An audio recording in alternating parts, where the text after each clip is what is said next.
hai câu già dỗ nắng tần bao mấy thu dàn dài lâu mấy phu ngắn khi nắng buồn người ngày điều cùng nào đàn tâm thế ai say thô a quy cần đi nắng lưu khâu a quy cần đi nắng lưu khâu thế ta ngâm ngày mấy thu hai câu ra thơ nắng hai câu ra thơ nắng hai câu ra thơ nắng.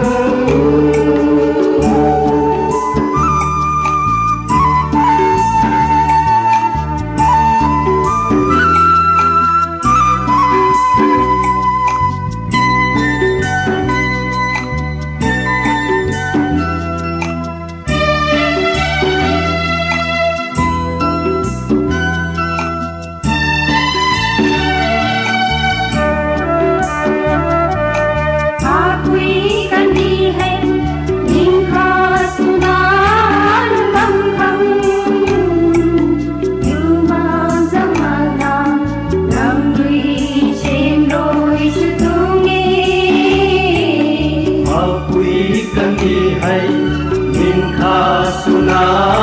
lung âm thăng tu ma chẳng mật nào nắng huy xem rồi sự tu nghe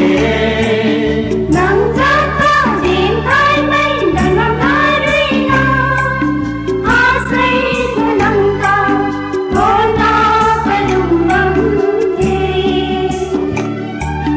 nắng giác cao dìm thái mây nắng nắng thái đi na a say tu nắng cao hôn na phải lung âm thì thế ca năm nay mấy phu hai câu ra thơ nắng hai câu ra thơ nắng hai câu ra thơ nắng.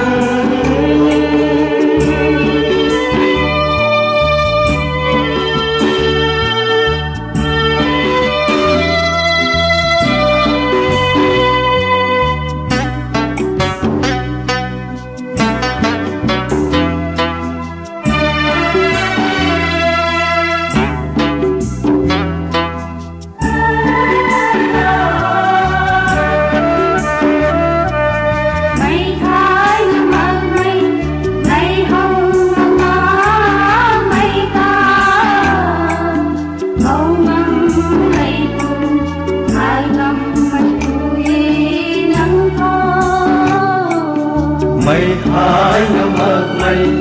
mây hầu ngâm má mây ta